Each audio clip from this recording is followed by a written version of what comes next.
이제 밸류에이션 멀티플은 1등이고요. EPS 그로스는 뭐 당연히 압도적인 1등이고 업사이드 포텐셜 면에서도 제일 잠재력이 큰 기업이지 않나. 엔비디아의 그 생태계 확장이 서비스 영역에서부터 그다음에 하드웨어 영역에서까지 확대가 되고 있고 몰랐던 부분에서도 이런 영역에서도 엔비디아의 솔루션이 확대될 수 있다. 아직까지는 성장의 끝을 논하기에는 좀 이른 시점이지 않나.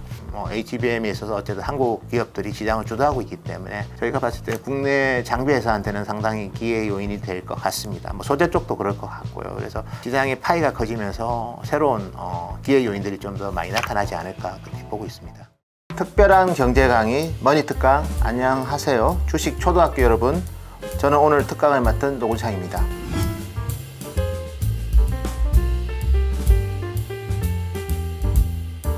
그래서 엔비디아를 제가 계속 얘기를 드렸지만 여기는 이제 플랫폼 기업으로서 단순하게 이제 설계만 하는 회사는 아니고 당연히 시장 지위도 확보하지만 최근에 이제 AI 반도체가 다양한 영역에서 활용될 수 있다는 게 확인이 되고 있는 거죠. 그래서 당연히 기존에 생성 AI부터 그다음에 우리가 결국 이제 가속 컴퓨팅이라는 게 CPU를 가속하는 게 AI 반도체인데 거기서 제 핵심이 되는 게 이제 엔비디아고 그게 어떻게 보면 단순하게 반도체 성능이랑 영역에서 엔비디아의 모습이었다면 지금은 이제 새로운 이제 부가가치 창출의 생태계 확장의 관점에서 엔비디아를 좀 볼 필요가 있을 것 같아요. 그래서 신약 개발할 때도 방대한 데이터를 통해서 그거를 분석해서 신약 개발의 속도를 높여주는 대표적으로 바이오니모 같은 엔비디아의 비즈니스, 그 다음에 우리 엔비디아의 그 옴니버스라고 해서 사실은 전체적으로 보면 3D 컨텐츠를 만들 수 있는 그런 플랫폼을 제공을 합니다. 근데 3D 컨텐츠라는 게 궁극적으로 보면 이제 디지털 트윈하고도 연결이 되는 거거든요.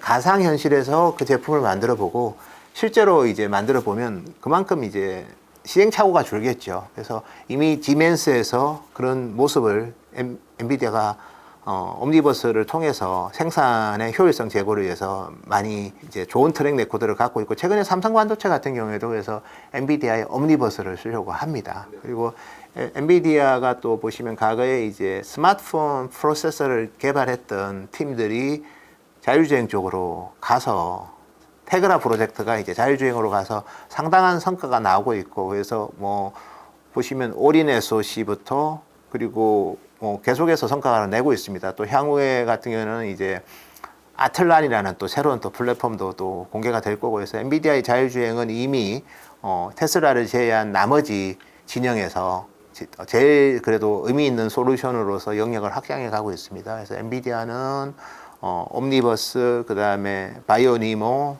그리고 자율주행 이런 세 가지 영역에서도 또 자기 생태계를 열어가고 있고 여기에 하드웨어 관점에서 본다면 이 CPU도 요즘 만들고 있죠. 그래서 서버의 CPU 시장은 지금까지는 이제 인텔이 장악을 했다면 최근에 이제 AMD 점유율이 많이 올라오긴 했습니다. 근데 자세히 보면 또 저희가 봤을 때는 ARM 진영도 좀 올라오고 있거든요. 근데 그 ARM 기반으로 엔비디아가 또 CPU를 만드는데 엔비디아가 사실 서버 CPU 같은 경우에는 경쟁력이 있겠냐 그렇게 의심하는 분도 계신데 엔비디아의 가장 큰 장점은 GPU를 같이 만들고 있죠. 그러니까 CPU, GPU를 동시에 이제 하나의 패키지로 해서 아마 공급을 하면 이 전력 사용의 효율성이 되게 제고가 됩니다. 여기에 엔비디아는 GPU를 만들고 있기 때문에 CPU를 끼워서 팔면 고객 입장에서도 좀 더 저렴한 솔루션인데 성능이랑 전력 소모 면에서는 인텔이랑 엔비디아를 섞을 때보다 훨씬 더 효율적이다. 그렇게 생각하는 고객들도 많이 생겨날 수 있습니다. 그래서 엔비디아의 그 생태계 확장이 그런 서비스 영역에서부터 그다음에 하드웨어 영역에서까지 확대가 되고 있고 여기 아까 제가 언급드린 것처럼 클라우드 사업자들이 자체적으로 개발하는 그런 AI 반도체에 대해서 자기들이 개발하겠지만 최종적으로 협업은 북미의 브로드컴하고 마벨하고 했는데 그 역할을 엔비디아가 대신하겠다. 그래서 엔비디아가 지금 생각하는 생태계는 저희가 봤을 때는 여전히 저희가 몰랐던 부분에서도 이런 영역에서도 엔비디아의 솔루션이 확대될 수 있다.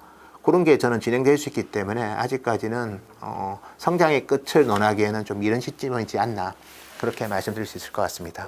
사실 매출 이런 거보다는 저희가 봤을 때는 이제 밸류에이션 멀티플은 1등이고요.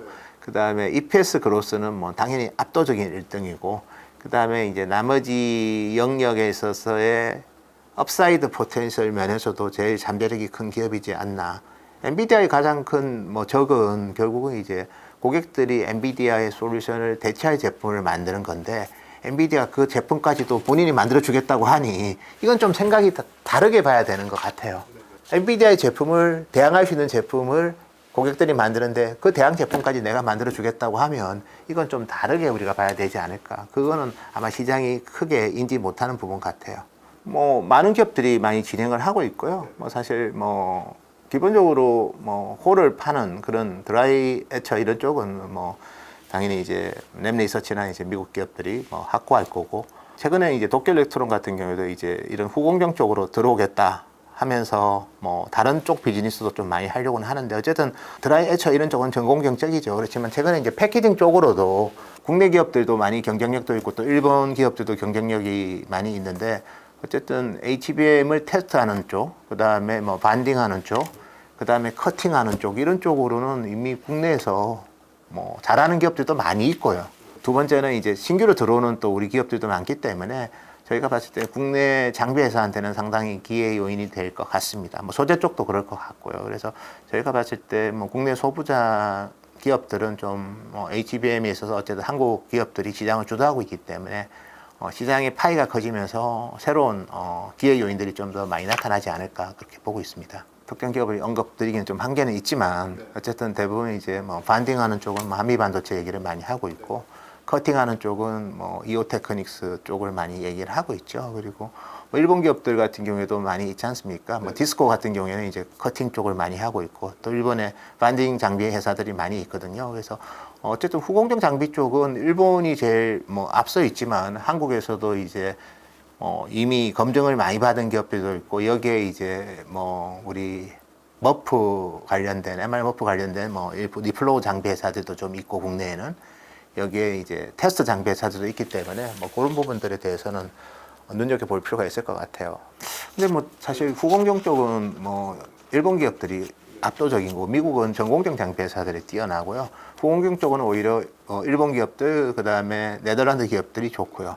그리고 한국 기업들 괜찮고, 대만 기업들도 좀 경쟁력이 있고, 중국 기업들도 경쟁력이 있습니다. 그래서 일반적으로 반도체 장비는 전공정은 미국 기업들이 압도적이고, 여기에 이제 노광 장비는 이제 네덜란드 ASML이 아주 확고하고, 그 다음에 이제 시가 증착 쪽에는 미국이 워낙 확고하죠. 여기에 이제 일본의 도쿄 일렉트론 요 정도 온 거고, 이 패키징과 관련해서는 사실은 일본하고 오히려 네덜란드, 그리고 이제 한국 기업들도 좀 경쟁력이 높다, 이렇게 말씀드릴 수 있을 것 같습니다. 그래서 AI 반도체를 보면 기본적으로 AI 반도체 때문에 그 로직 파운드리에 있어서는 TSMC의 중요성이 더 커졌다는 거. 즉 삼성이 AI 반도체가 워낙 시장이 커지다 보니까 AI 반도체의 또 핵심이 데이터 센터에 들어가는 쪽이 많거든요. 근데 데이터 센터 쪽에 있어서 삼성 파운드리가 경쟁력이 상당히 아직까지는 좀 부족합니다. 그래서 오히려 AI 반도체가 되다 보니까 TSMC에 좀 점유율이 더 올라가는 그런 계기가 된 것 같고요. 이거는 이제 우리한테는 좀 위험 요인이 좀 참 될 수 있을 것 같은데, 반면에 이제 AI 반도체용 메모리 쪽은 또 우리한테는 상당한 기회가 되는 거죠. 그래서 대표적으로 HBM도 그렇고, 또 향후에는 또 모바일 기기 쪽으로도 XR 기기에도 이미 LLW라는 니어 메모리가 들어가고 있고요. 그리고 향후에는 이제 스마트폰에도 이제 그런 제품들이 들어갈 수 있기 때문에 AI 반도체는 제가 봤을 때는 어쨌든 간에 기회도 있고, 반면에 또 새로운 위험도 될 수 있는데, 기회는 메모리 쪽에는 상당한 축복이고, 반면에 이제 로직 파운드리 쪽으로는 오히려 TSMC의 입지가 더 커지는 또 위험 요인도 될 수 있지 않을까 그렇게 보고 있습니다. 저희가 봤을 때는 당연히 이원화하고 싶은 고객들의 요구는 있지만, 어쨌든 AI 반도체에서 특히 서버 쪽은 삼성이 트랙 레코더가 없어요. 그리고 제일 중요한 퀄리티와 관련된 서버 쪽인데 트랙 레코더가 없으면 어떤 팹리스도 삼성한테 그 제품을 조기에 맡기기는 힘들 것 같고, 그래서 모바일 중심으로 이제 반도체가 성장했다면 삼성이 좀 TSMC와의 격차를 그래도 조금 더 좁힐 수 있었는데, 최근에 반도체는 이제 모바일 기기보다는 오히려 서버 위주로 시장이 커지다 보니까 서버는 성격이 좀 많이 다릅니다. 훨씬 더 퀄리티가 중요하고 그 다음에 이제 다양한 그런 환경 자체가 훨씬 복잡하기 때문에 그쪽에 경험이 풍부한 TSMC한테 좀 더 유리하게 작용한 것 같습니다. 그래서 삼성이 뭐 언제까지 TSMC를 쫓아가는 거는 제가 봤을 때는 상당히 도전적인 목표가 되지 않았나 그래 봅니다. 그러니까 힘들다고 표현하는 게 맞을까요? 뭐 상당히 뭐 너무 어려운 상황이지 않나 그래 봅니다. 뭐 삼성도 사실은 어쨌든 TSMC가 애리조나에 팹을 피닉스에 짓고 있고 삼성은 이제 뭐 테일러, 텍사스에 짓고 있기 때문에 삼성도 뭐 유사한 수준에서 받을 거고요. 어쨌든 제일 많이 받을 기업은 이제 인텔일 거고, 어쨌든 글로벌 파운드는 이미 받았고요. 그래서 전체적으로 뭐 삼성도 TSMC에 육박하는 정도의 이제 반도체 보조금은 받지 않을까 그렇게 예상하고 있습니다. 보통 이제 반도체가 이제 월 캐파 기준으로 10만 장 정도 이제 요즘 지으면 과거보다 이제 훨씬 설비 투자에 대한 금액이 커졌습니다. 캐펙스의 버든이 커서 뭐 최소한 150억 불 가까이가 들어가는데 뭐 그렇게 본다면 그렇게 큰 규모라고 볼 수는 없지만 그래도 그 정도라도 또 보전을 해주는 거기 때문에 의미는 있을 것 같습니다.